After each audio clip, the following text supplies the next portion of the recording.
everybody. Happy Wednesday to you. If you were on here, please get those likes up, tag anybody, or share this discussion with somebody who you think may find it interesting. Today, we're going to talk a little bit about dating and mating, and more specifically, male preferences, and whether or not those are seen as misogynist. Are male preferences misogynist?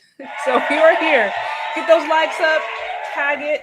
Also, I want to give a special shout out to those who have shown some love on the CASHAPP. Thank you. I don't want to butcher this name. I'm going to try really hard. I think it's IB Eden for the 5 on the super chat. Super chat. 5 on the CASHAPP. Also, Hakeem for the $12 yesterday. Much appreciated.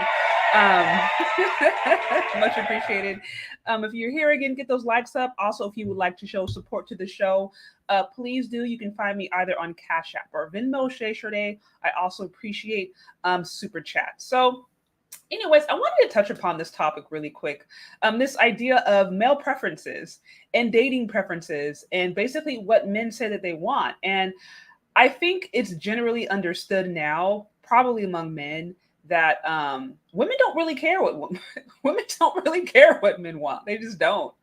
I've had this debate with my husband a lot as to whether or not what's happening right now is that there's a generation of women who they're unaware of male preferences, or they do know male preferences and they just don't care. But however you look at it, there is this growing community, as we know.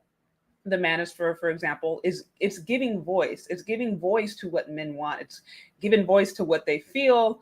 And that's, like I said, it's been the breath of fresh air. And it's a rather newer phenomenon when you think about the fact that maybe the last, 60 plus years or whatever, the narrative, especially around relationships, dating and mating, have been controlled by women. And so now, we have the space that's been growing over the last few years, really, of men finally standing up and saying, hey, we've heard your end of the bargain. We've heard what you have to say. We've heard how you feel about it. Here's our thoughts. And it's not really always well received. We know this. We know this, that it is not always really well received.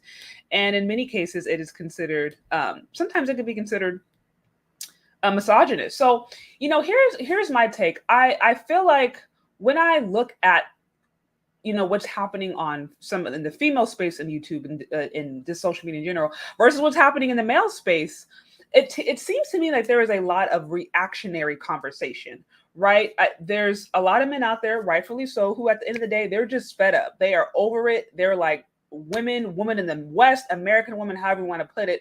They just are not relationship marriage material. They're not good for everything. SYSBM. There's a lot of men out there who are feeling like that. And so, you have this space we're seeing online in the digital streets right now, where men are just like, we're over it. We're over it. We are over women. We are over what this relationship thing is about. Women are not worth it, right? And then you have the other spectrum where women are over here talking about these dusties ain't this, these dusties aren't worth it, these dusties are ABC, X, Y, and Z. Here are my standards. Here's what I want. Here's what I deserve, etc.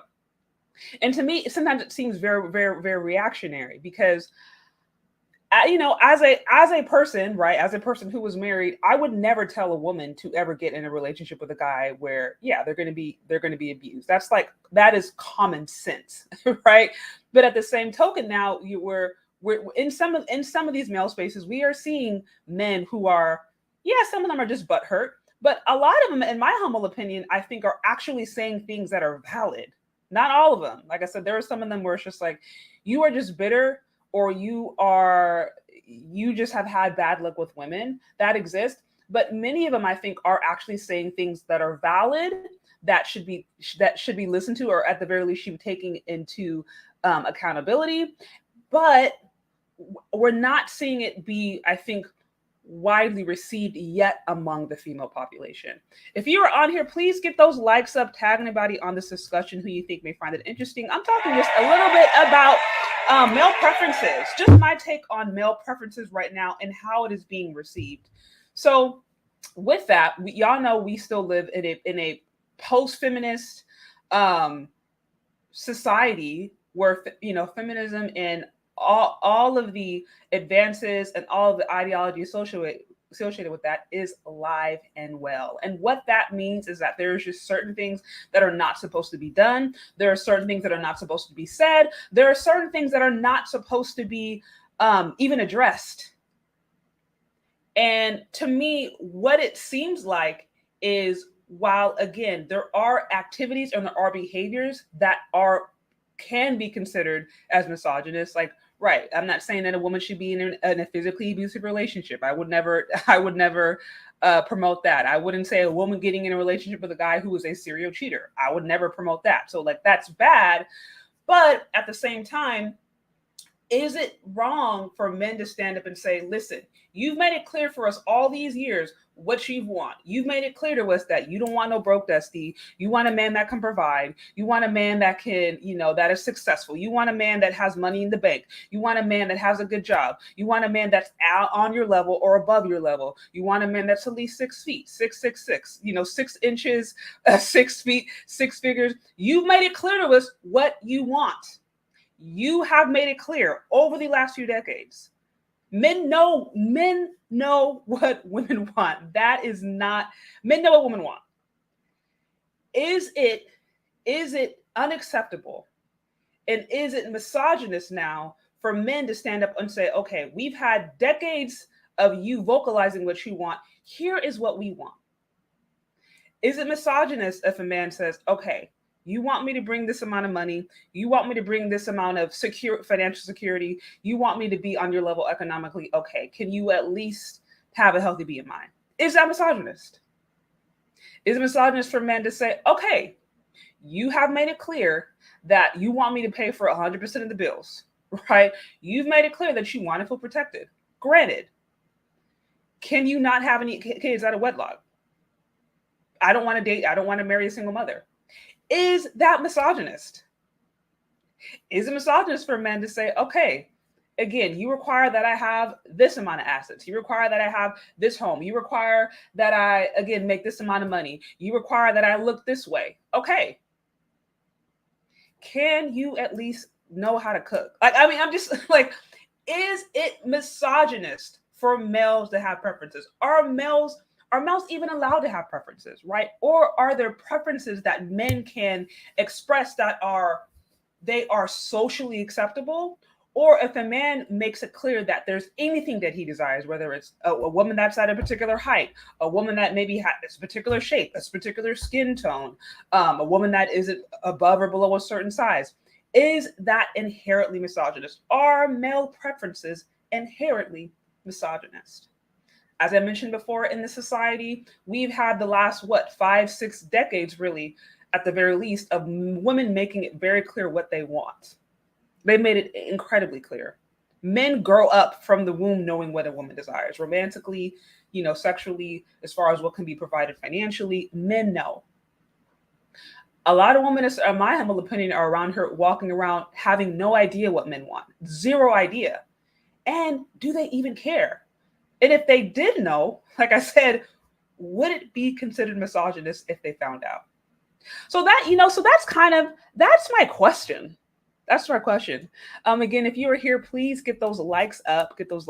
Also, shout out to Michael. Michael Walker for the 10 on the 10 on the CASHAPP. Much appreciated. Good topic. Yeah. I thank you for being here, Michael Walker, and thank you for the donation. Again, if you would like to show support to the show, you can send in the super chat. You can also find me on CASHAPP or VENMO, CHezCharde. And I want to talk about it. Male preferences. Are they inherently misogynist? Or are they valid? Like I said, is it valid? Is it valid if it's generally expected and generally understood that men should bring a stable career, a stable income, a stable living situation, be, emotionally available when needed, right? Be spiritually on point. You know what I mean? Have a good education, whatever it may be, look good, go to the gym. If it's expected that these things happen for men, is it unrealistic or is it misogynist if now men go around and say, okay, this is what we would like in our bargain?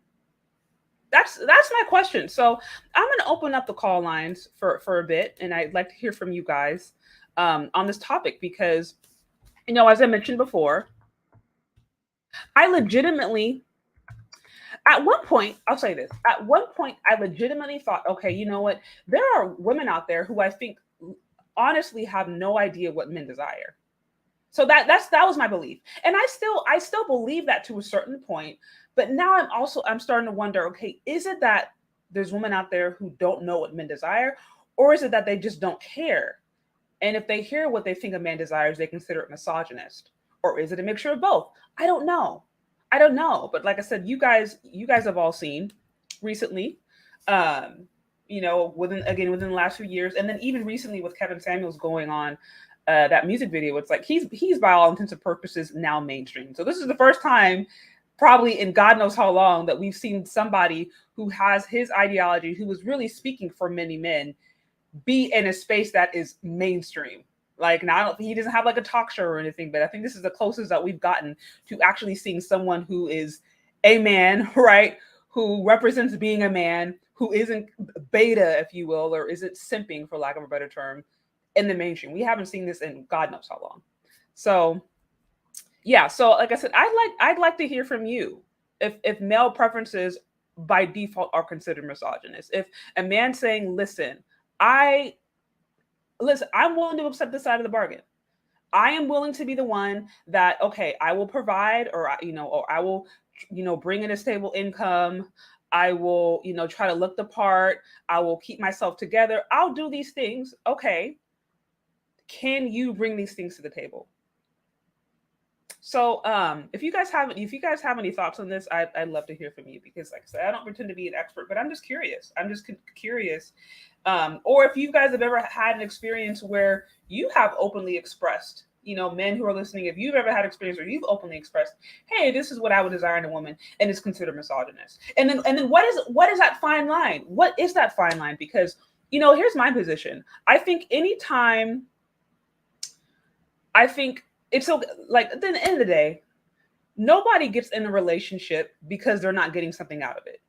Let's just be honest. Any woman who's going in a relationship is because they're getting something out of it. It's the same thing for a man. If he's going into a relationship, it's because he's getting something out of it. So let's just not act like, oh, just take me as I am. Women who are just like, oh, he's just going to take me as I am and I bring nothing to the table. No, if a guy is with you, it's because he is getting something out of it. Vice versa. If a female is with a woman is with a man, she's getting something out of it. So I don't think it's necessarily wrong to be like, look, this is what I like about this relationship. I think that's just honest.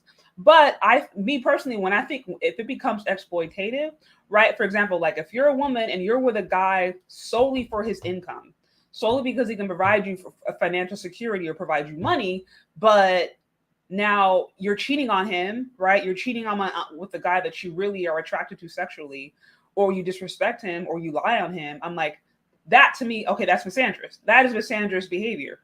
You know what I mean? Or on the flip side, it's like you were the guy who's with a woman and she's providing financially, but now he's abusing her, right? Or now he's treating her like a prop and not a human being. They can't have an honest dialogue. She can't be safe around him physically because there may be harm. It's like, okay, that's misogynist. So I'm like, anytime the relationship becomes, okay, I'm happy at the expense of you, I'm now in a relationship and my happiness comes at the expense of harming you, to me, that's misogynist or that's misandrous. So I'm not talking about that. But I'm saying it's like, what are those preferences that men can have that are totally and completely fine and healthy and just what a heterosexual man would want, but they're considered misogynist because it's not popular. I don't know. Like I said, that's I'm curious to hear from you guys. So again, if any of you guys have any thoughts on this, feel free to call in. I am all ears. Let's see. Put the comments in here. Also, really quick, you guys, if you're around tomorrow, stay tuned. I have a really great live coming up with Sharice Lane. We're going to be talking about, evidently, side note, immigration has been like a really big topic. If I'm being honest, I'm just finding this out myself as far as it being like a big topic of discussion. I think more on like Twitter and other spaces. But I wanted to have her on and talk about it because you know, there's this bubbling idea about immigration, Black immigrants in general, and just how it's impacting the Black community. So stay tuned tomorrow if you're around. That's going to be another call-in show. But yeah, guys, don't be shy. If you have any thoughts on the topic, I'm happy to hear from you guys. Let's see. Yes, and guys, if you are here, please get those likes up. Tag anybody on here. You know, let me know what you think. I see relationships are a two-way street. I agree. As I mentioned before, nobody gets in a relationship because they're not getting anything out of it. That's just common sense. And like I said, this whole, you know what I mean? I don't want to build a man, but take me as I am thing. It's just like, y'all get real. Okay. Just get real. Just get real, ladies. We cannot have all this high expectations, this entire list for a man, and then but just take me as I am. Like I shouldn't have to do anything. I shouldn't have to prepare myself spiritually, physically. I shouldn't have to keep myself in shape. I shouldn't have to know how to handle my emotions and my spiritual life. I shouldn't have to manage my sexual activity. Just take me as I am. And if you don't take me as I am, then you don't love me. But I don't want to build a man. Like that kind of stuff to me. I'm like, okay, you're not being honest. So yeah, so I see this is for women to give it a man, they want to give it to them. I see. Why is it so hard for women to give it to men they want to give to them? Yeah, I don't know. Like I said, I am listening ears. So like I said, y'all don't have to be. It's funny because I usually have a lot of callers, but if you don't have any callers, then I can wrap this up soon because I put my little thing out there. But I'm curious to hear from you. I'm curious to hear from you, especially those of you men out there who are like, you know, I'm at the point. I'm not even telling women what I want because they don't care, right? Or I'm at the point I'm not even vocalizing it anymore because it falls on deaf ears. And as I mentioned earlier, it's like, is it that women really don't know? They are truly unaware of what men want. They really think today that if you delay marriage, if you delay relationship, if you delay all the kind of different stuff and focus on a career, when you do decide to open up your options, men are going to find you more attractive because of college, because of your degrees. Like, do they really, really believe that? Or is it really at the end of the day, they just don't care? Like if men said, hey, we don't really care about your degree. We would much rather you be nice. I mean, you can have a career, but that's not, we'd rather you be nice. We'd rather you take care of yourself physically, be healthy so you can have kids. I mean, is it that women don't know or they just don't care? Or is it both? You know, so, okay, looks like I have a few callers in here. Shout out to Graham Dreener 58 for always being such a great mom. I appreciate you. Okay, it looks like I have a few callers in, so I'll be curious to hear your guys' perspective. Hey there, how's it going? How you doing, dear? Can you hear me? I can. Well, listen, I think there's an excellent conversation. I believe in the concept that in fair exchange, there is no robbery. And so I think everything you're saying is spot on. You know, I think men have the right to say what they want in a relationship. But I think the issue is that many times in relationships, many women don't value the insight for what men want, and which in essence has caused a lot of men to check out in relationships, and they don't see the benefit of it. Because anytime men say something about what they want, they're often shamed. Their needs and thoughts are actually minimized. I'm a licensed therapist. I'm actually in the office. I've done some work with Chantel Simone. I'm the coach clinician. And, you know, her and I have done some work together, and I like what you and her both are doing. And I know it's not misogynistic, it's preference. But anything that a man wants is always deemed to be misogynistic or judgmental. But when women say what they want, then all of a sudden it's their preference. So it's almost like a dichotomy of thought based on what men want compared to what women want. And because of that, it's caused a lot of men to become insular and shut down, because anytime they speak out and speak truth to power with clarity and conviction, they're always shamed. And so a lot of men are saying that, you know, why be in a relationship when anytime I say anything, my thoughts are minimized and hers are magnified? And so those are thinking errors that permeate not only in the thoughts of a lot of men, but it permeates in the thoughts of a lot of women as well, because they tend to minimize what he wants as a man, and they tend to magnify what they want. They tend to more or less aggrandize their self-importance over his, And because of that, many times men, they implode within. And so that's why I do what I do, trying to empower brothers, but also having conversations with cogent sisters like yourself, like Chantel Simone, so we can hopefully deal with a remnant of women that are willing to, acquiesce to what men want. Very, very interesting. So, okay, so you're saying that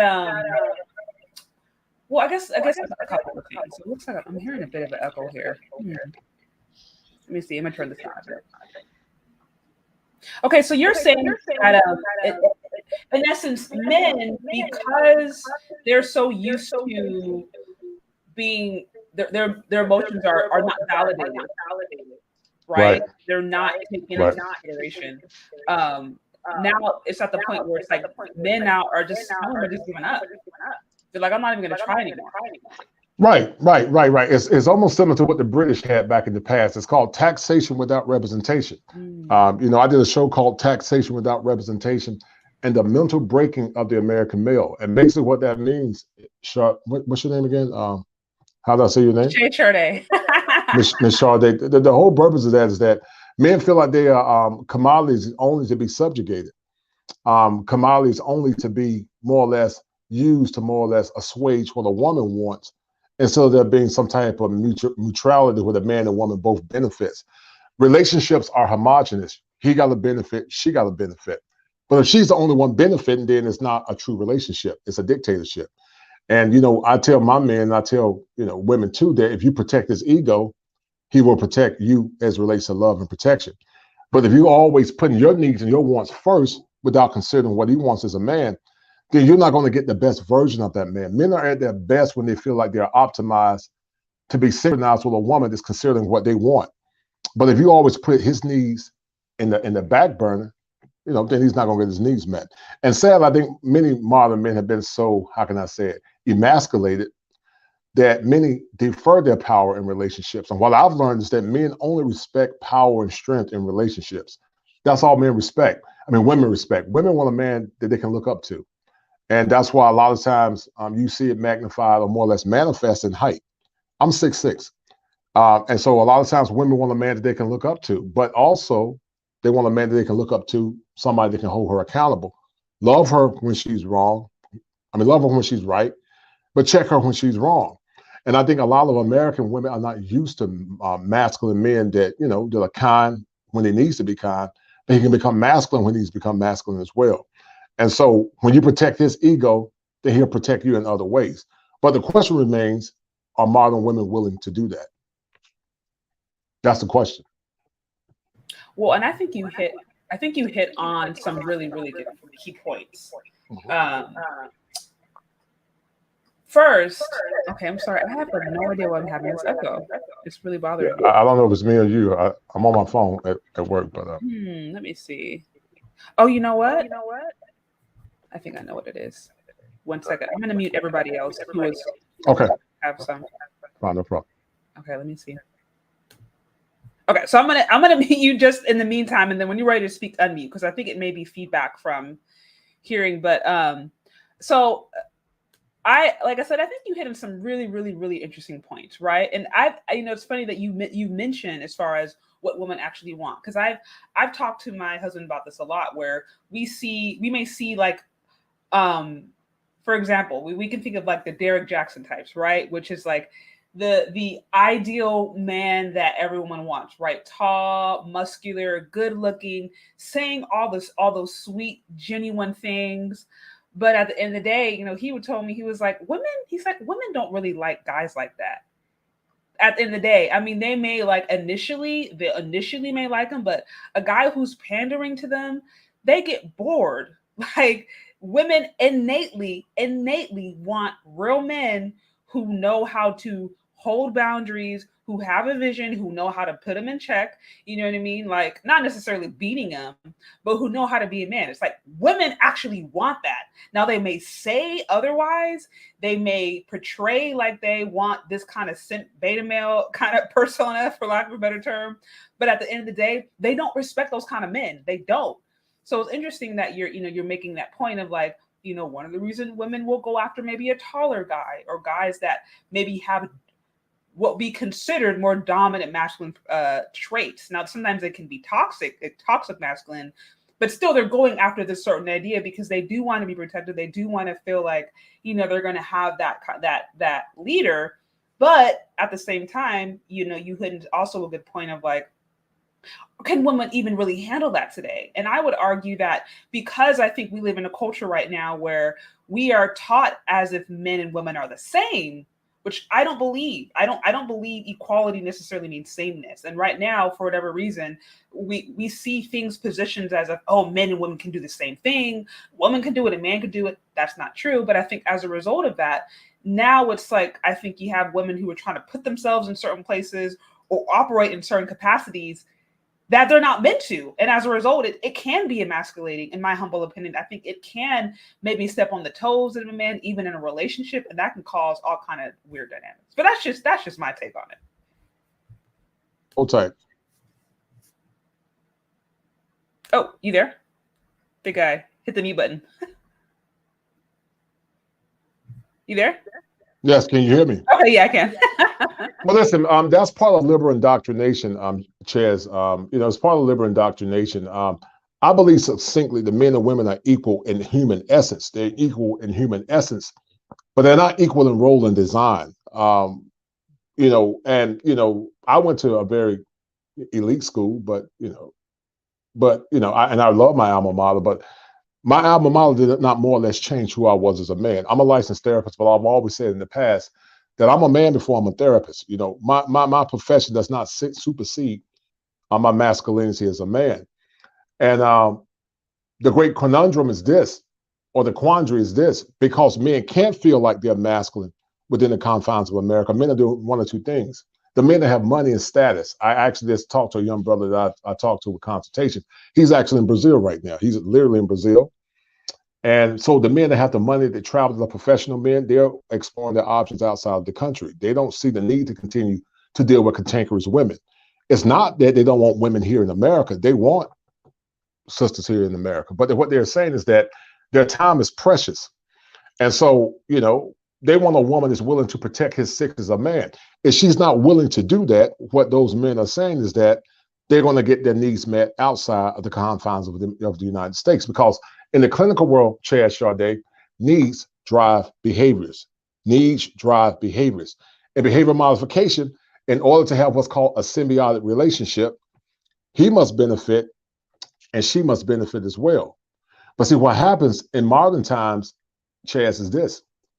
He often defers his power because he's never seen true masculinity personified in a masculine man. And so it makes that man look like a pariah to his community because many women are not used to it. But on the flip side, she's not used to seeing raw masculinity as well. She's used to seeing a father that more or less defers to his wife, happy life, instead of saying, listen, I love you, but you're out of line. And if you keep it up, we're going to have issues. You're going to get checked. And so men are going to cultures where the women are conditioned to be more patriarchal. Men in America are conditioned to be matriarchal. Men in other countries are conditioned to be patriarchal. I was in Brazil twice, and there's a great difference in how men conduct themselves in those foreign countries versus here in America. And so now you're beginning to see the exodus of a lot of men. They're exiting not only and traversing various parts of the world, but they're also exiting in their mind because they're checking out. The opposite of love, Chez, is indifference, or the opposite of hate is indifference. And so a lot of men are becoming indifferent. They're becoming indifferent to the machinations or the machinations of many modern women, and they're beginning to focus on themselves to get the outcomes that they want. Because once again, in clinical therapy, needs drive behaviors. Needs drive behaviors. That's classic behavior modification. If you're not getting what you want, like Teddy Pendergrass says, it's so good to love somebody, and there's somebody to love you back. And so if they're not getting what they want, they're checking out. And I tell men to live your life on your own terms, based on your own conviction. I believe in male empowerment. And that's why I do what I do, not only as a licensed therapist, but why I started my own platform to empower men, because male empowerment is vital. Because I succinctly feel, Chez, that if you empower him, then he will on the back end empower you. It's a dual synchronicity. Empower him on the front end. He's going to turn around and empower you if he's a good man. We're not talking about dusty men. We're talking about good masculine men that want to protect and love their women. Absolutely. Absolutely. No, I think you make some really, really, really great points. And so many different levels. And yes, I do believe, to your point, there are women out there who I do not think who are not accustomed to masculinity. The idea of a man operating in his masculine frame is seen as threatening, is seen as dangerous, is seen as toxic. And I think it unfortunately gets complicated. And I think I don't know if it was Brittany Cooper, or I saw a post that she did where she was talking about redefining the family. And she was like, I grew up with my mom and my aunts and my grandmothers or whatever, and I'm okay and I'm fine. And we need to redefine what families look like, and pushing this narrative of like, you can have an entire generation of all women and it's okay. And that's a healthy family.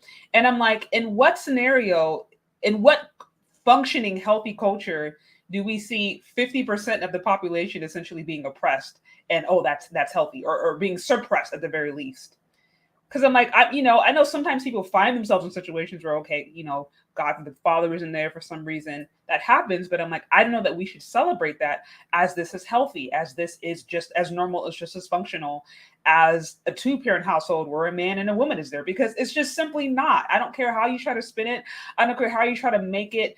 We try to redefine what's healthy and what's normal. It is not healthy to just have all this estrogen running around all the time, and there's no testosterone. Like that's not good. So to your point, I do believe that there are women out there, for whatever reason, are convincing themselves or have been convinced that a man operating in his masculine frame is dangerous. And I wish that there was this distinction between, hey, toxic masculinity does exist. It does, but we can't assume that masculinity in and of itself is toxic. It's not. And as a woman who is talking to women and wants, hopes and helps to be an encouragement to those who do desire to be in relationships, it's like, you cannot desire and think you're going to have a healthy relationship if you do fear masculinity, period. So yeah. So I totally agree with you, Chez, CHARDE. I agree with you 1,000%. The great conniption or the great conundrum that I see in the confines of America, many of our women said that they're believers. They said they believe in the tenets of theology. And so I'm reminded of the story of Jesus when he saw the woman at the well. He told the woman at the well, he said, woman, he said, go and sin no more. That's what he told the woman at the well. He said, go and sin no more. Now, Jesus was a kind man, but he was very masculine. And so I think people forget the duality of Christ. He could be a sheep, but he also could be a lion, a shepherd or a lion. He had a soft side, but he had a masculine side. But the problem is, because many of our women have never seen true men in their masculine form, then they don't know what to do. So they inculcate it mentally as being toxic. But here's the caveat. If there's toxic masculinity, there's toxic femininity as well. Oh, because toxic femininity is constantly in a ongoing jousting for the authority of the man in the relationship. And so you're gonna either get a masculine man that's gonna love you, protect you, and check you, or you're gonna get a simp. You can't get both. You're gonna either let him be the man in that relationship, or you're gonna get a man that you're gonna control, and you're gonna tell him how to be a man. And so it doesn't work that way. Masculine men stand firm in their principles, and masculine men do not defer their power at the behest of a woman. They live their lives on their own convictions. And either she get with the program or he gonna go somewhere else, because a man that knows what his worth is, Chez, he doesn't argue with women. He doesn't debate them. No. He uses his feet, and he uses his silence, and he keeps it moving, because a masculine man realizes his purpose supersedes anything. It's God, his purpose, and then his woman. And a woman would know that on the back end, if a man is in vibration with God and his purpose, she by default can be taken care of. But the question remains, is a woman willing and conditioned to more or less submit to a good, masculine, righteous man? Not a man that abuses power, not a dusty man, because we always equivocate masculine authority as abuse, but we're not talking about that. Right. Actually, Dr. T. Hassan Johnson is a good friend of mine. Him and I have done some collaborations, and domestic violence is bi-directional. It's not just in one direction, it's bi-directional. Oh, yeah. Right. Yeah. And many times the women initiate it. Yeah, I actually did. Funny you mentioned that. I did a video on that where it was entitled "Are Black Men the most dangerous.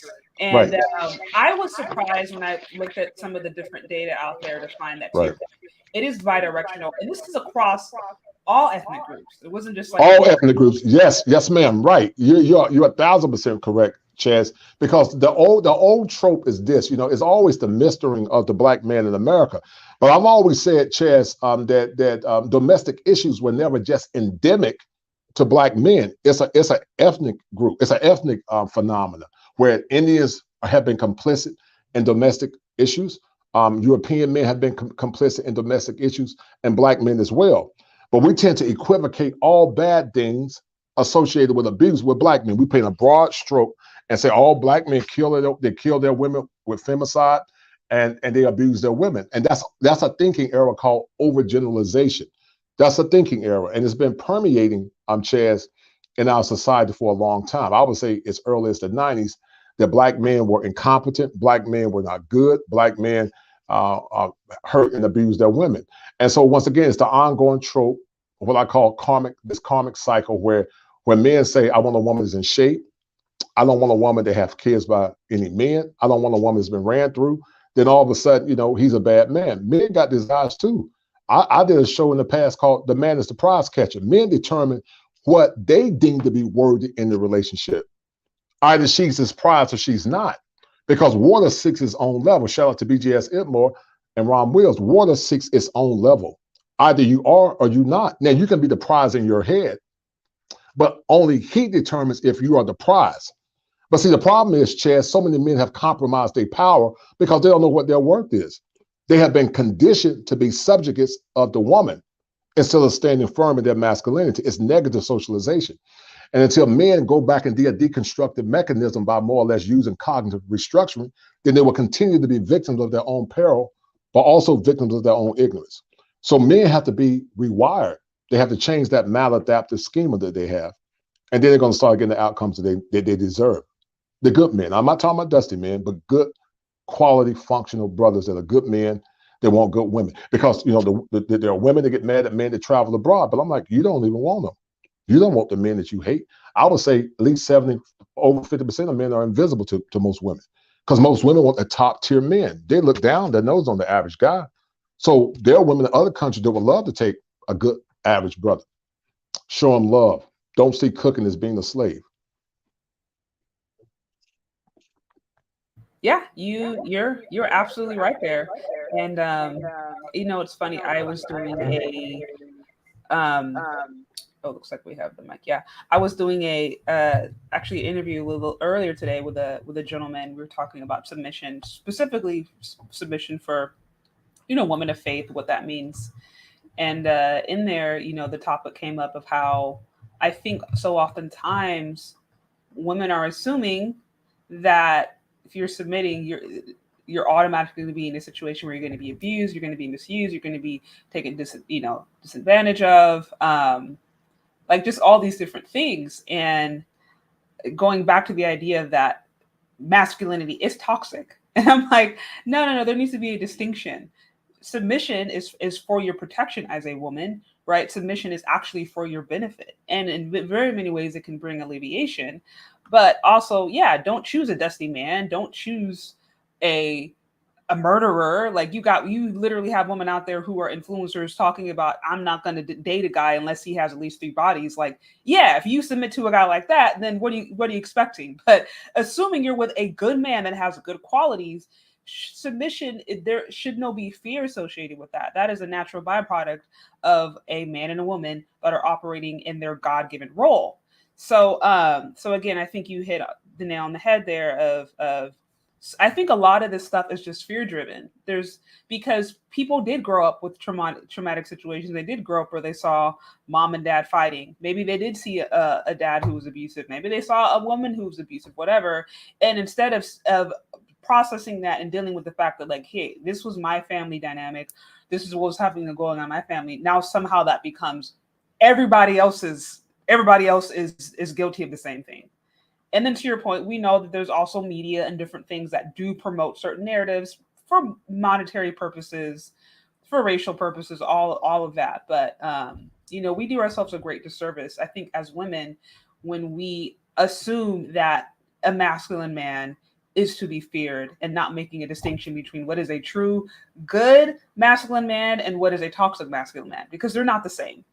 So yeah, you hitting some great points. I agree with you, and I'm going to go in a minute. I got to leave the office, but Yeah. I'll say this.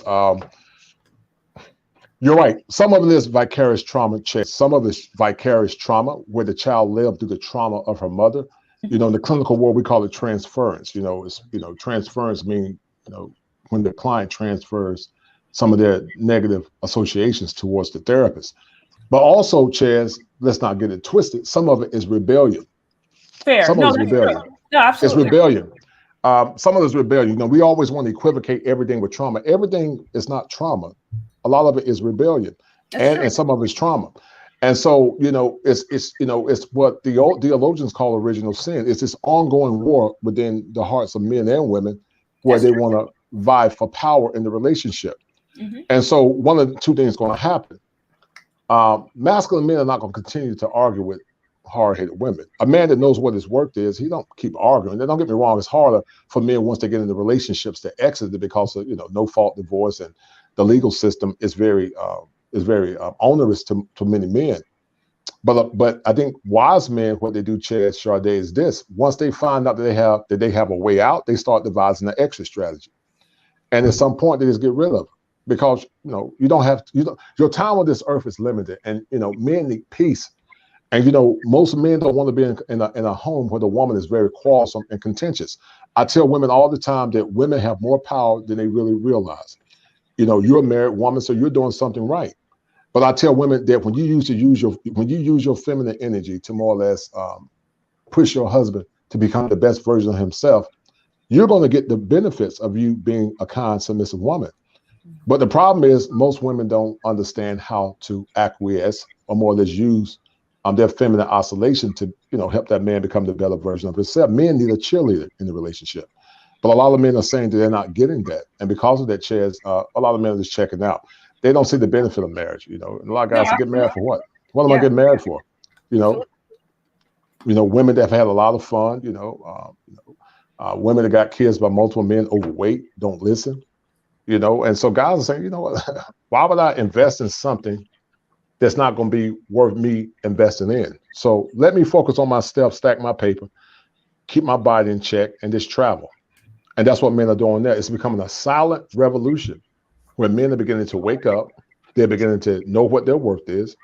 And many don't like it because they want men to more or less be subjugates of their selfish whims instead of more or less getting on his program and being the best woman that they can, because a marriage is not about fun. Ideally, a woman should come into a relationship willing and ready to serve her husband. My mission is to serve my man. If you take care of him, he's going to take care of you if he's a good man. I'm not talking about abusive men. I'm talking about a good, righteous man. Right. But sadly, a lot of women don't understand the power of duality and the power of a symbiotic relationship where the man and the woman both share benefit. But I think once women understand how much power that they have, and they're not using their femininity to manipulate. I'm talking about a true feminine oscillator, a woman that more or less animates femininity, a true feminine woman, not a chameleon. Then that woman's going to be spellbound by how much more productive that man is. But sadly, many will never get it because they're not willing to concede power, and it's going to be to their chagrin. So sadly. Yeah, absolutely. I think you hit the nail on the head there. So I do appreciate you calling in. Very enjoyable conversation. You hit on really, really great points. So yeah, you're welcome back anytime. Good. Bye-bye. Bye. All right. Yeah, great conversation. I think you hit on some really good points. Real quick, I want to give a special shout out for, I think that is Try Baby 23 for the 99 cents on the super sticker. Much appreciated. If you're on here, please get those likes up, tag anybody on this discussion, or share it with somebody who you think may find it interesting. Also, please show support to the show. You can find me on CASHAPP or VENMO, CHEZCHARDE. Also, you can feel free to send in any super chats. I will be sure to try to read off any super chats that are sent through. So again, I think he touched on some really, really, really good points. on so many different things. It's always great to hear from somebody who's actually licensed in the field of, human behavior and understanding. But, as mentioned before, there are women who are traumatized. And also, yeah, there are women who at the end of the day, they just don't want to submit, and they don't want to be in a situation where they have to learn how to work with a man. They would much rather do it themselves. And I certainly do believe that exists. And I've said this before. I don't believe all women deserve a husband. I don't believe all women deserve marriage. I don't believe all women should be getting married even. And I personally, really, based upon just the way things are right now in this culture, I'm not mad at men who don't want to get married. I'm not mad at men who are just like, I don't see any benefit from it. Because again, apart from, I think, a really strong religious conviction and assuming you found a woman or a person who you guys share the same values and you understand each other and are willing to work together, and you've made a commitment before God. I'm like, apart from, I think, a really strong religious or maybe even a cultural reason to get married, and just the way that things are today, the way women, I think, by and large, are conditioned, and what it means and what marriage, I think, means versus what your average or what many modern women want. I'm like, it does sound like a bad deal. And I'm not mad at men being like, I don't want to marry, because I'm like, yeah, there's not a lot of marriageable women out there. I don't think there are. And I think also there's not necessarily a lot of men out there who are trying to be marriageable either, because it's just like, well, for why? So I personally am of the opinion that, I'm like, I will never down any man who was like, listen, I am still traditionally minded. I still do believe in marriage. I still want marriage. I just can't find it anywhere where I'm at here. So I'm going to expand my options abroad. I would totally support that. I would support a man going wherever they need to find love and to find a woman who's willing to work with them and, work with this vision. I think that, I'm like, I see nothing wrong with that. So, and I do understand why that's happening. Again, shout out to Try Baby 23 again for the 99 cents. Much appreciated. Also, Damian Wade, I appreciate the love and support. I really, really, truly do. Again, if you're here, give us likes, tag anybody on this discussion who you think may find it interesting. We're talking about male preferences. Are male preferences misogynist? So I do have a few others in the call line. Let's bring it on. Hey, how's it going? Can you hear me? Yes. Sorry about that. Hi. How you doing? Oops. That's Oops. that's you. Sorry about that. Am I on mute or something like that? Am I missing something? I can hear you. You can hear me? Yes, I can. So I'm having a little bit. Mm-hmm. Sorry about that. Go on. No, I'm saying, okay, so I'm having a little bit of feedback. So when you're talking, I'm going to mute myself. And then when I'm talking, if you wouldn't mind muting yourself, just because I think there's a bit of feedback between the microphone, but all good. Yes. But anyway, we'll go back in and out. Yeah. So what do you think? Are male preferences, are they misogynist? Are they considered misogynist? Do you think women these days, do they not know what men want? Do they not really care? What are your thoughts on this whole topic? I'm curious. Okay, before you go any further, I'd like to hear your personal stake on it. Like, do you feel like, which one do you feel is, and then I can counter, right? We're gonna do this like male and female back and forth, right? We're gonna do like, I'm an Aquarius, that's my sign. So I'm a masculine, I'm a barren sign. I like Geminis, I like Sagittarius women, I like Libra women, and I like intellectual women. Aries are cool too. And so let's speak on this and peel it down, because I think me and you both can do this right here, right now. I think we could settle this for the people listening. Shout out to one really quick shout out to Eugene Steele for the two on the super chat. So I kind of mentioned this at the beginning of the live, but happy to recap for those of you who kind of just hopped on. I would say this is just my personal take on it. I agree very much with the previous caller, where I think we do live in a culture where there's so many things have been blurred, everything from gender roles, gender norms, And at the end of the day, I think just a man who is operating in his masculine frame 9 times out of 10 is not really positioned as something positive. There are very maybe specific scenarios on media, right? Maybe a guy who's like, protecting, putting his life on the line, you know what I mean, for women or for the country. Like there's very key, Okay, key. no, no, no, no, no. I'm gonna stop you right there. I'm gonna stop you right there, girlfriend, because we're talking about projection, right, versus promotion, right? No, So well, let who's me. being promoted? Who's being promoted? Why are they being promoted? And in what circumstance, in what instance are they being promoted, right? So we Yeah, so have yeah, so let men, me. masculine Mhm. men that are being Sorry. as I'm sorry about that. Sorry if I'm, just cut me out. Feel free to cut me out anytime. But Yeah, so if we have, yeah, I want to finish. Let me finish my point, and then you can interject. okay, yeah, go ahead. So, Yeah, so no, basically, so I was just saying, I think at the end of the day, men who are operating in their, I guess, masculine form, if you will, right? Um, I think more often than not, they're just perceived as a threat. It's perceived as negative. And as the super chat earlier mentioned, it's like you have women, we have all these decades of women saying, "Hey, this is what we want."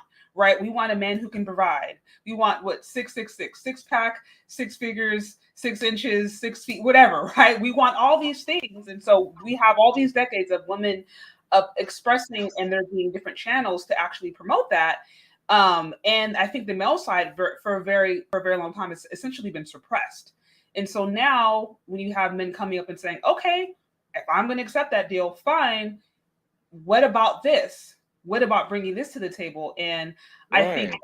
for the very fact that like when we haven't really heard the male side, like if you look, I use the example of media because that's something that a lot of women engage with. So many of the different shows, so many different romance novels. For lack of the better term, you have men who would be considered maybe beta males or simps. They're not men who are really operating in like a man. They're men who Are kind they of are like. they like in the beta neighborhood? Are they like somewhere between? Are they, like I mean, like this is the thing right now. What's going on in the 20th century, the 21st century? Excuse me. Sorry about that slip of the tongue. Okay. Is a lot of women are on a level now, whether it's because of economics or whether it's simply because of popular opinion and, this whole girl power thing is like, a lot of women, especially black women, have seemed to come to this conclusion that they define, the requisites and the prerequisites as for what makes a man a man, you know? And I think that's really screwed up, man. Like, I mean, that's not real. That's never been the way that the world ever was in any dominant society, any World War winning, I'm gonna drop the bomb on Nagasaki type of civilization, like the one we live in here. It was never based on that, you know? And maybe it could be better in like 1,000 years from now, or when women actually are able to asexually procreate, because scientifically that's actually predicted. That's down the stream. A lot of women, a lot of feminists that, they're trumping and they're talking all this kind of stuff and girl power, we're the next leaders and most of us graduate and the blase blase blah, right? So they don't know. Y'all don't know that, let's just take it like 1,000 years from now. And I got a bar like somewhere on Neptune, right? And I got like, a girlfriend. She's got green skin like James T. Kirk, because I'm JT Hellstrom. And she ends up being able to procreate. She ends up be able to asexually create. This is what is, and most women, this is the irony that shocks me. Okay. And I'm an author. Like I write books and stuff, right? Like, you can buy my stuff on Amazon. I'm not here to promote my work though. But I will say that, we're going in that direction. And it's scary that a lot of women don't even know that because the one thing that can go against uncertainty is self-awareness. So if you have self-awareness, no matter what situation you're in that makes you feel uncertain about your circumstance, as long as you know who you are and you're able to tap in, nothing can stop you, right? So this is the environment that we're living in right now. It's a fog, right? It's a fog. It's a drawbridge. It's a moat somewhere in Scotland, somewhere dark and foggy and everything. And you got this white superiority complex coming back into the frame. It's always there, behind the mist, you know, and it's survival of the fittest, the way life is always set up to be, and it's to those that know better to take destiny in their hands and run with it and share for all those who are willing to listen, want to stand by, want to go through the sacrifice. But at the same time, within that paradigm, you can't take everyone with you. You can't. Some people have to get left behind, and we got to be, that could be family. Hell, I know it. I've been through it, right? I've seen it, right? I've seen it in others, but I didn't have to go farther than myself, to understand that. And at the end of the day, I always knew that there was something inside of me that was just meant to further whatever it was that my parents were here and weren't capable of doing, and I did that. I did that. And I'm happy. And I think that's what a lot of people need to drive for. And we don't drive for things like that anymore. We don't deal with honor. We don't deal with legacy. You come up with a term like legacy, and there's 1,000 people want to throw up different meanings and definitions and terms. So I'm Yeah. gonna leave it at that. And I because you look really good with that drink. So talk to me. All right. Well, I do appreciate you calling on. I want to be mindful. There is a few more callers, but I appreciate you calling on and sharing your perspective. And you definitely have a good night. You too. Thanks.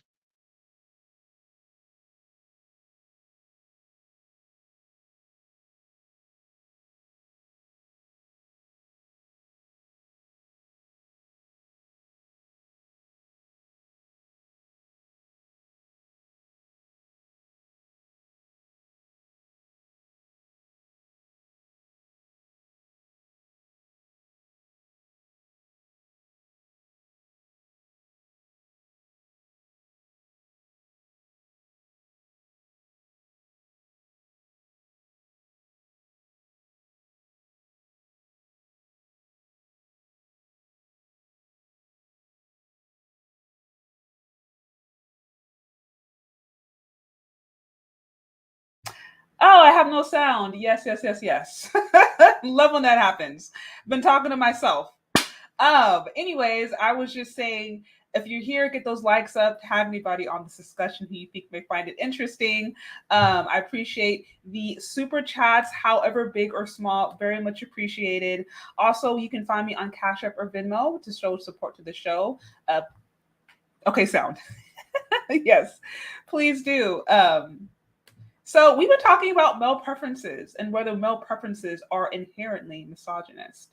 For those of you who are a little later on to this call, I kind of gave my recap, my position on the matter, and it was essentially this, right? That I think, my personal opinion, I think we live in a culture that we've heard the women's side for so long in different mediums, television, magazines, books, name it. We've heard what women want. Men grow up pretty much knowing what women want. We've heard that for a very, very long time. But the other side of it, the male side of it, I think essentially has been suppressed. Or at the very least, it hasn't really been given a platform for a very long time. So I think now, with the rise of the Manosphere or different people like Kevin Samuels who are starting to stand up and say, okay, we accept the conditions of these terms. Here's what we want. I think 9 times out of 10, it is perceived as misogynist for the very fact that we just haven't heard that. We just have not heard that for generations almost. It seems like you've heard, you know, to your point, girl power. We've heard, I'm seeing campaigns now like the future was female, like little things like that, where it's kind of painting this position where like women are the ones to be in control. And I think that's off balance.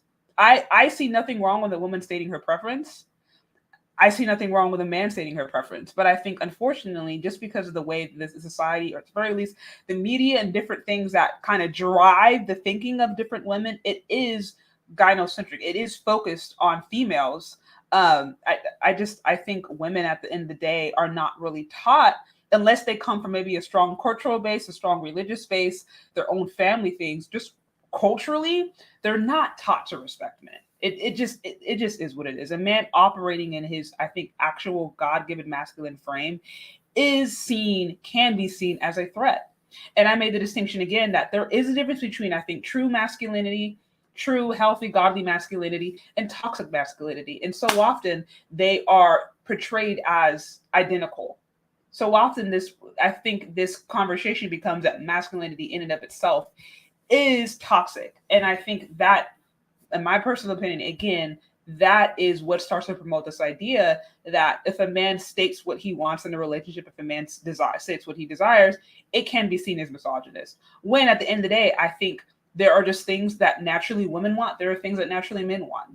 Naturally, women want to be provided, protected, cared for. Biologically, we can argue back and forth, but generally speaking, that's what women want in a relationship. They want protection. They want, provision. They want safety. They want those things. Men generally, they're looking for youth. They're looking for their visual. They're looking for the looks. They're looking for support. So it's like we are naturally driven by different things. And I wish, that it was generally understood and accepted that both sides could be stated and it not be seen as, oh, well, you're a misandrist, or oh, you're misogynist. But unfortunately right now, because I think it's been such a female-focused conversation, the relationship and dating market for so long has been ran and pretty much owned by women. The male's voice, like I said, has been suppressed, and I think for the most part, they haven't been able to state what they want. But now things are changing, and that brings us to the bigger picture again. If things are changing and what men are standing up and saying, okay, this is what we want, does this mean women are actually going to listen and hear it? This is actually what women are actually going to say, I accept the terms of those conditions. I want that too. Not necessarily. So that was my take on it, on the position. But like I said, I don't pretend to be an expert. I just was more curious if, any of you guys have had situations where you've expressed your desires, if you've expressed your concerns, you've expressed what you wanted, and it was hit on deaf ears, or women are just like, nah, that's wrong, or you're a misogynist, Because like I said, if a woman saying, okay, I want a man who's at least 6 figures. I want a man who is at least 6 feet. Is it not misogynist for a man to say, okay, I want a woman who can cook, and I want a woman that has a healthy BMI? Would that be an equal exchange, or would that be considered misogynist? So those are kind of the questions I was talking about. But again, if you get those likes up, tag it, share it with somebody who you think would find it interesting. And I have a few more minutes. Let's see. Let's see. Okay. Yeah, I have a few more minutes. So if somebody wants to call in, feel free to. Otherwise, I'm going to wrap up because I'm going to need to probably start preparing dinner soon, y'all. But if anybody else wants to call in, I had a few and then they dropped. I don't know what happened. Maybe they had to go. But, and like I said, please, as far as showing support to the show, you can find me on CASHAPP, VENMO, all that different stuff. But I guess if I don't have any more callers, if no one else has anything that they want to offer on the topic, I guess I'll wrap it up. So let me see. I'm seeing some comments in here. You say you look like you can cook. So I actually really do enjoy cooking. Total side note. I do enjoy cooking.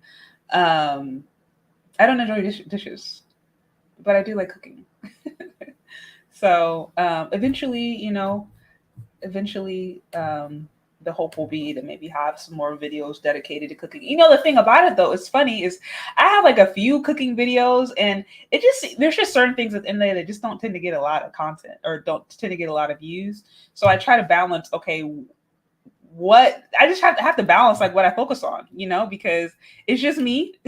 So while I'd like to do I'd like to do a lot more ideas and topics. Like I have to just be really mindful of, you know, what it is that I focus on, you know. And like I said, I would do more cooking videos, but who's gonna watch it? You know, is that an interest? But anyways, all right, I think one more caller.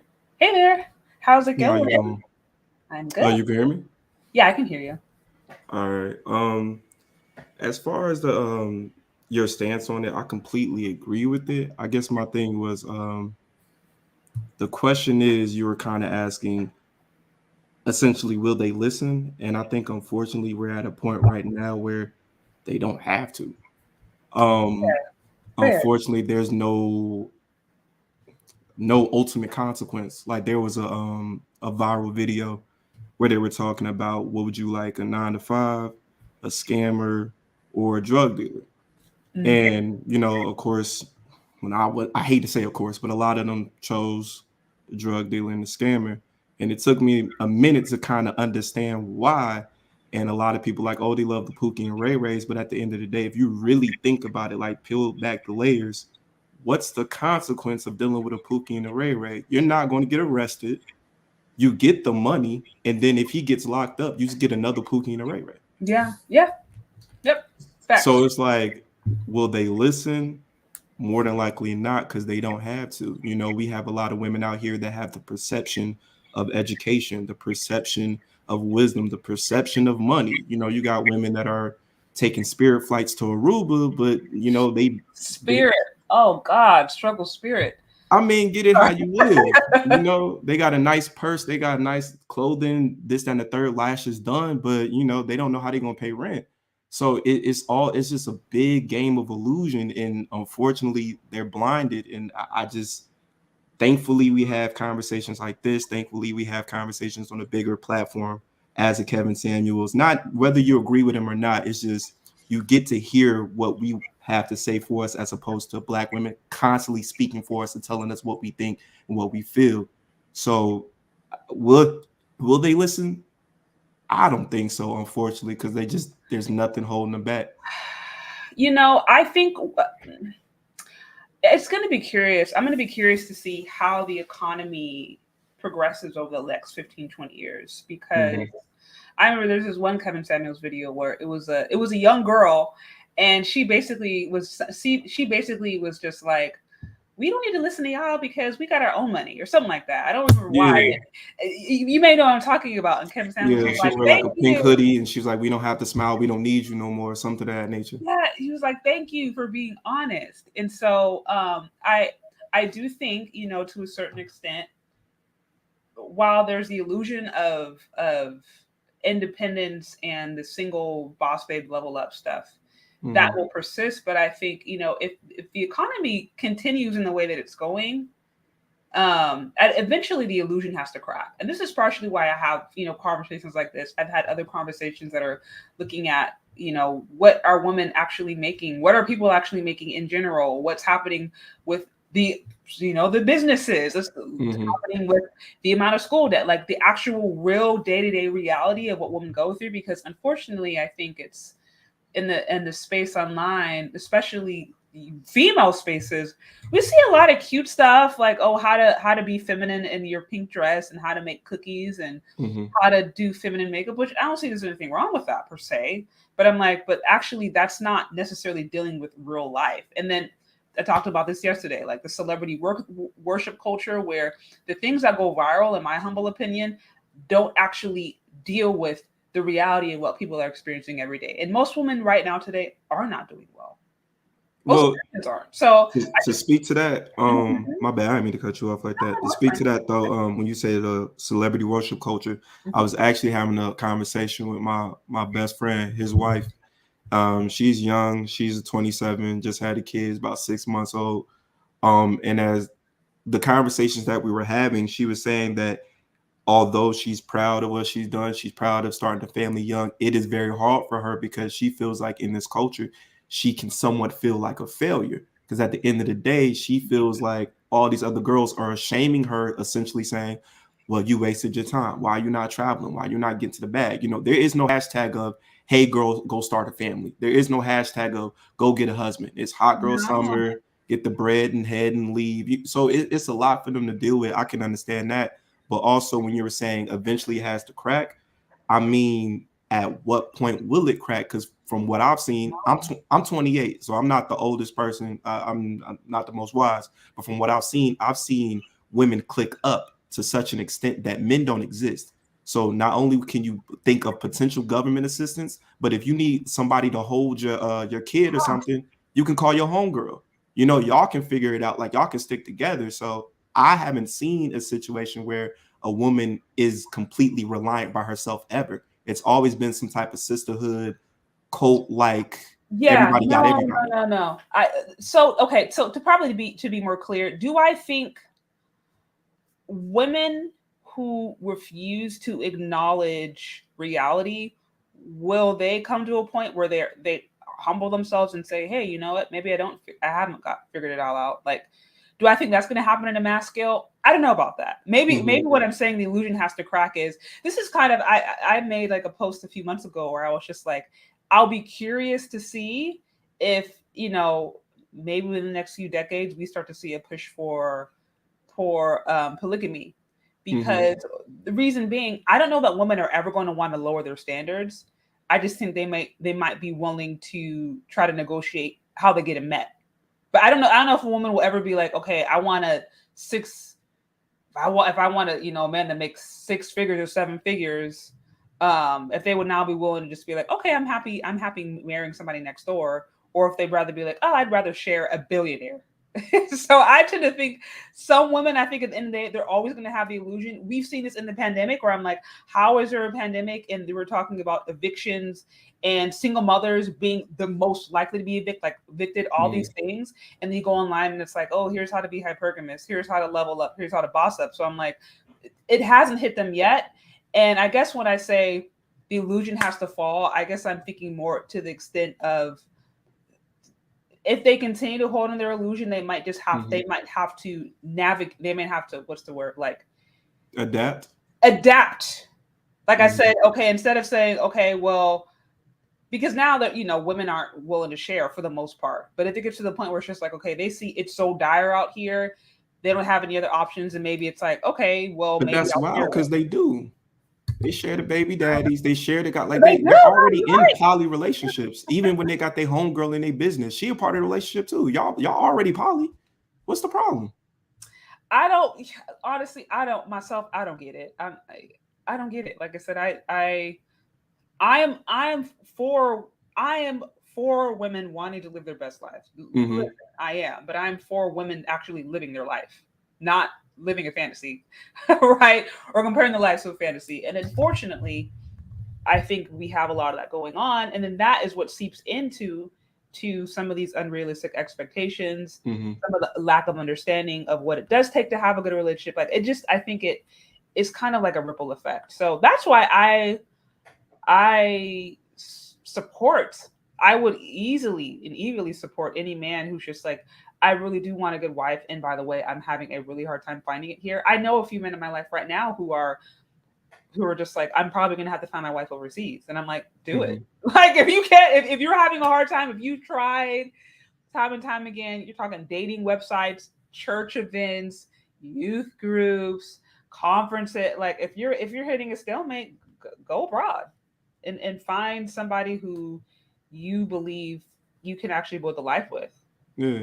Like I said, I'm not mad at it. So yeah. I don't think the common person should be mad at it. I think it's I think it hits a different scale when how do I say this? People want to be a part of the circus. So it's kind of the same thing with Kevin Samuels, where it's like, all right, people tune in to see him dunk on women, but not understanding that's not the point of the show.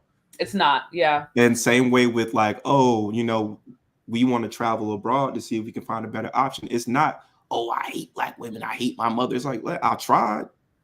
You know what I'm saying? But again, other people that may not even have the money to travel abroad want to be a part of the conversation. And it just kind of ruins it for everybody. It's just too many. I hate to say that. How do I say this? I love the fact that people are talking, but I wish people could understand the difference between let somebody vent and getting off their frustrations as opposed to letting them divert what the real message is. Like everybody that has a YouTube channel isn't red pill or this or that. Like you can listen to them, but just don't think that that's our NBA logo. That's not the spokesman. That's not for this. You know, there's certain people that do genuinely want to go abroad and find a wife and understand that they want to start a family. And then there's other people that just want to use it as an excuse to talk shit. Yeah, no, I agree. And that's what I was saying before. You'll find both sides. I've seen women channels where I'm just like, you're just reacting. And then I think I've listened to a few like red pill channels where it's just like, yeah, you were clearly just reacting. So that there's that out there. And then there's some where it's just like, no, this is valid. This is actually valid. And I don't think I'm never going to say, oh, I'm pro women 100% of the time, or I'm pro man 100% of the time. I'm like, no, let's actually be what's the truth, what's honest. Nobody should be in a situation where they're disrespected, they're mistreated. A man shouldn't be in a situation where he's emasculated. A woman shouldn't be in a situation where she's abused. I think that's generally understood. But like now, how do we actually move forward? And to your point, there's some people out there who really just want a platform to complain and a platform for attention. And those kind of people, or those people who have those kind of followers where they simply want attention and they don't want change, you can't expect them to have change. It just is what it is. No, and that's why I appreciate this platform, this conversation. I can tell that regardless of the kickback that you get, it's really trying to bring people together. And that's what I tune in. I tune in for the conversations, trying to bring people together. I don't want to see the dumpster fire. You know, so I'm a young bull. I'm trying to get my money up, start a foundation, get a family, love a black, beautiful wife, you know what I'm saying? Same complexion as me. But at the same time, you know, is how much do I have to deal with to get to that point? I'm not even gonna lie. If I'm honest, if I'm being honest with myself, I think there was a time where I genuinely believed that like women had it worse in the relationship and dating market. I did. And that has shifted over the last few years in particular, where I'm just like, no, we were seeing one side of it. We're not getting the whole picture. And it's just rough out there, period. Dudes got it rough. Females got to have it rough to a certain extent too. But I'm like, but I think also so many of us just don't have good mindsets, and they go unchecked. I'll say this and I'll leave. I don't want to take up too much time, but I actually was currently watching Dr. T. Hassan Johnson video. Oh, I love his channel. Yeah, he just dropped some new why do black males and females live different quality of lives? And essentially he was going into the actual data and the research and understanding that when we talk about impoverished communities or people that kind of got the short end of the stick, they always attack the man first, and usually they do it from a sense of reproduction. If they can tear down the man, there's no protection, and you literally can't keep the race going because ain't nobody there to keep it moving. So when we have these conversations, like, you know, black women have it worse. And I just was having a conversation again with my homie's wife, and we were discussing it, why women are so encapsulated with this, oh, I got my heart broken, I've been through this. And I'm like, don't get me wrong, that's not to invalidate what you got going on, but no offense, me, I didn't been outside. You know, your interactions with 10 guys is not going to compare to my 112. That's not to say that one weighs higher than the other, but if you're saying, hey, this small minority of men are garbage, and then I'm saying, well, I'm not talking about who I'm dating, I'm talking about my mother, talking about my grandma, talking about my auntie got some bad qualities. Like, I'm having a real conversation about how I've been treated by black women in general. It shifts it a little bit, and it kind of like, again, it's not to say, hey, I got 500 issues over here and you got 5. Shut up. That's definitely not where I'm coming from. Yeah, you know, I understand what you're saying. Yeah, you're trying to, like, for real, black men got it out here pretty bad, and I just wish if there was some sense of empathy that for some reason they award to either themselves or feminine people. Like they know when to show empathy to feminine people, but like to masculine people, it's like they think we robots and we just not going through anything. So if we could kind of have a understanding of, hey, we have feelings and emotions too. We go through things too. Yes, you've had your heart breaking 2 times. I've had my heart breaking my whole life and having to deal with the legal system. Like it's so much going on. And again, I don't think it's an opportunity for men to say, hey, women, shut up about your problems. It's just like, yo, if you can understand where I'm coming from and rub my shoulders, I got you. But I just think it starts with the empathy of men. If we can get over that hump, I think a lot of men will be more willing to listen, more willing to help out, more willing to be on the front line. But we not going to come to the table if we being dismissed and say, hey, we not eating with none of you boys. It ain't gonna work. Yeah, no, I think you hit the nail on the head. This goes back to one of the things that the first caller said of he hit on so many different things, but this idea where men are silently walking away. They're not, he's like a real man. He's not going to sit here and argue with a cantankerous woman. He's going to say, okay. And he's going to demonstrate in silence and by his actions, which, I mean, men are, I think they like that in general. They move with actions, not necessarily with words, with the talk, but you can tell what a man is about based upon his actions and how he moves. So it's like, you got men who are just silently objecting, silently saying, I quit, not even arguing about it, not creating a whole movement per se. I mean, I guess it is essentially a movement, but they're just like, it's more of an economy than a movement, I think, at this point. You know, people see the opportunity. I mean, me myself, I started a YouTube channel just because I felt like, you know, I appreciate the conversation from, you know, the old heads and all the wisdom. I'm thankful for it. But like, I really don't want to hear what y'all talking about. Y'all haven't had a date in 7 years. Y'all do not understand these new breed. Like these new breed of women are savages. Like they move like the guys. Like it's different. And like for me, I that's where I'm at mentally. I don't want to give up. And it's not, it has nothing to do with like this weird allegiance. It's just that I don't want to approach a woman that has no beef in the game. You know what I'm saying? Because we have this conversation of like how, let me say this, the people that are happy, they're not on the internet. They're not worried about this. No, not at all. No, not at all. So it's like, I don't want to meet somebody like that. And I just been getting my ass kicked for 30 years. And it's like, I can't even enjoy you. You know what I'm saying? So I'm definitely don't want to give up, but I am at a certain point in my life where I have so much that I got going on, even with family. You know, I've had to create boundaries with my mother, love her to death, but you know, I'm my own entity. And a lot of men, if I wish the conversation would go more towards empathy and understanding that this is not just Keisha that didn't return your text. It's deeper than that. It's like, we want to be seen as human by Black women in total. And if we can get that, I don't see any problem why we won't come back to the table and see how to make it work. You want to be seen as human. Absolutely.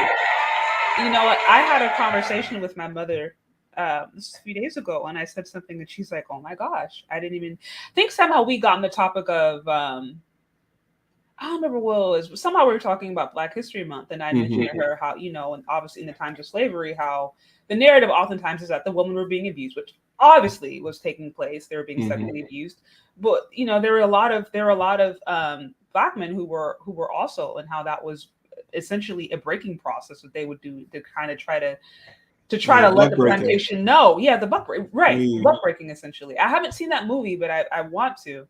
But yeah, but that whole idea of like, that's what they would literally do as a way to send a message to everyone there. Like they find the strongest, most masculine men and violate him. And she was just like, oh my gosh, like I never even thought about that. And we kind of got in this conversation. She's a teacher and she's taught all different levels, all different grades. She's had classes that are all Black, classes that are all white, classes that are mostly Black male, classes that are mostly white.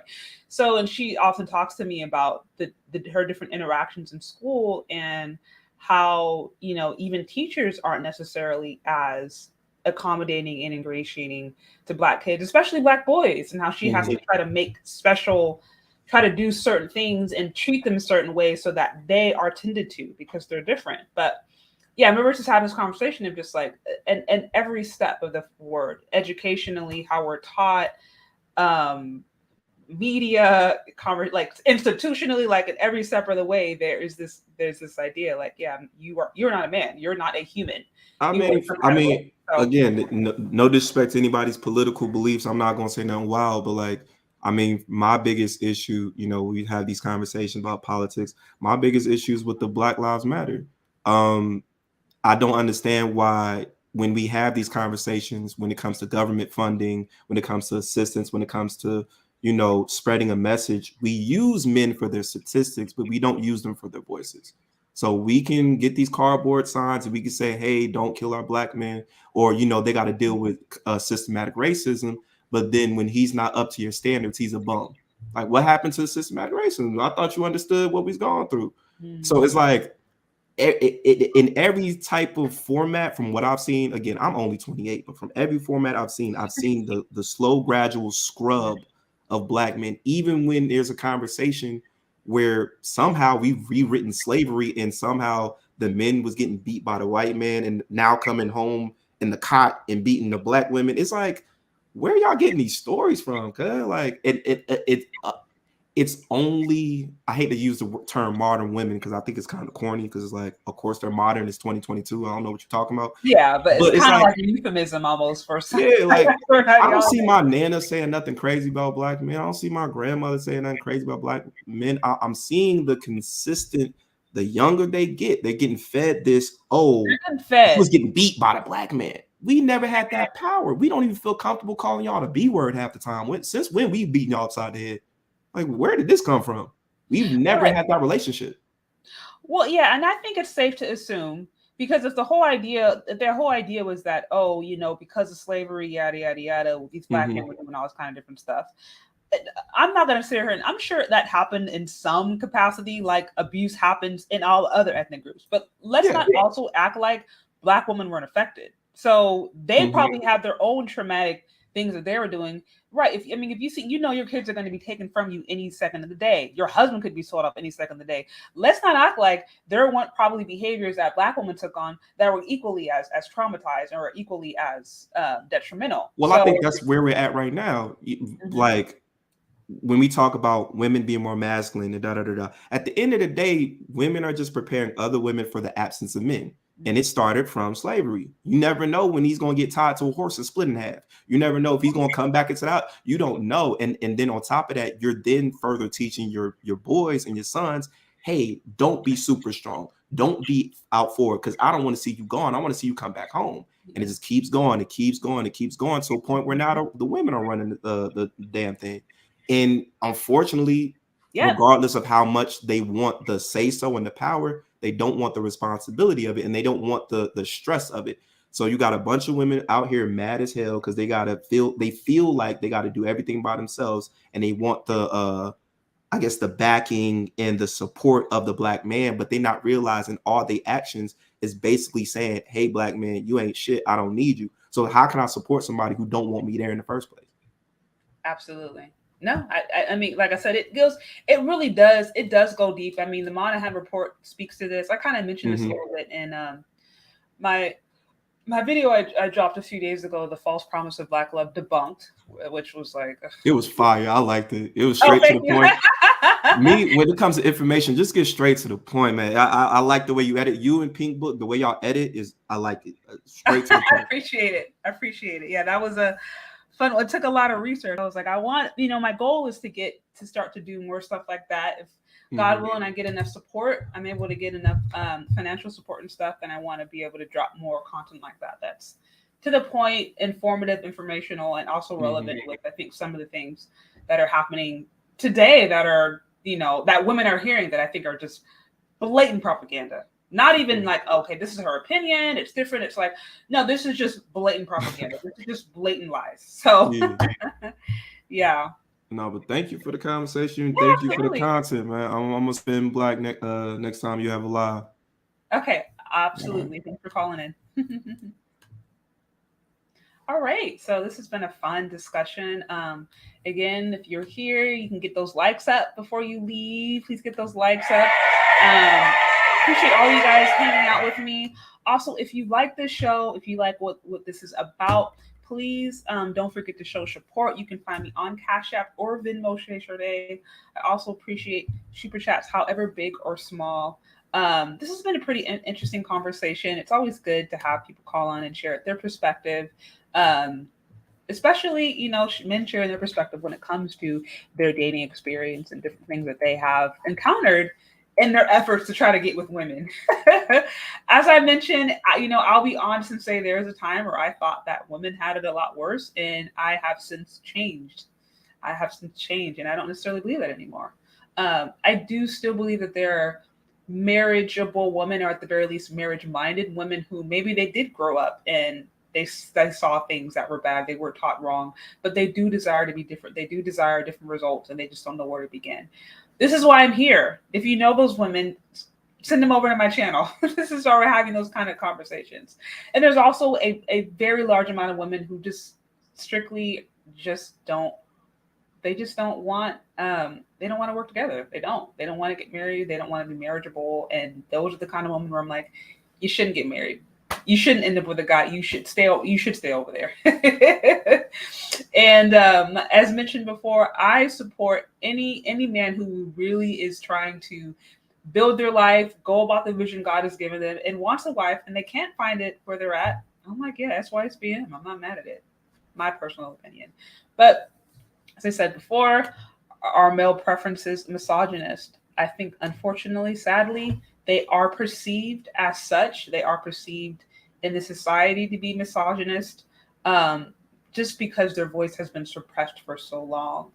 But as you know, many of the callers mentioned before, men now, if they feel like they've been suppressed or they're not being heard for long enough, they are silently moving. They're taking their feet, they're taking their resources, they're taking their love, and they're leaving and going to places where they can find it, or where they feel like they'll be more well received. And I don't have a problem with that. I think that's what somebody should do.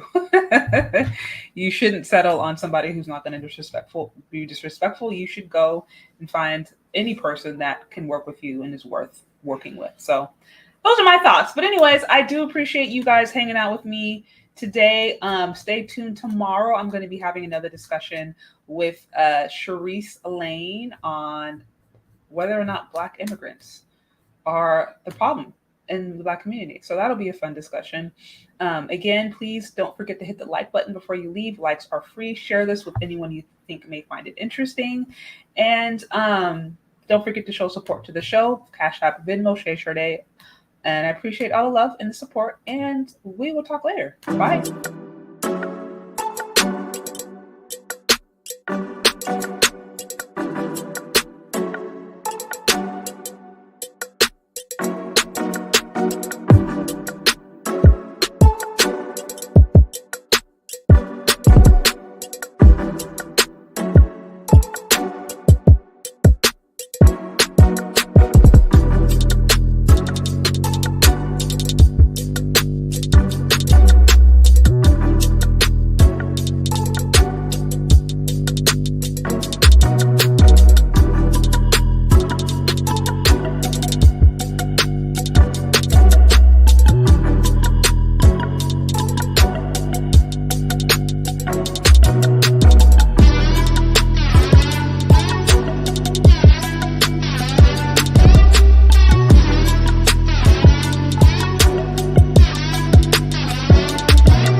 I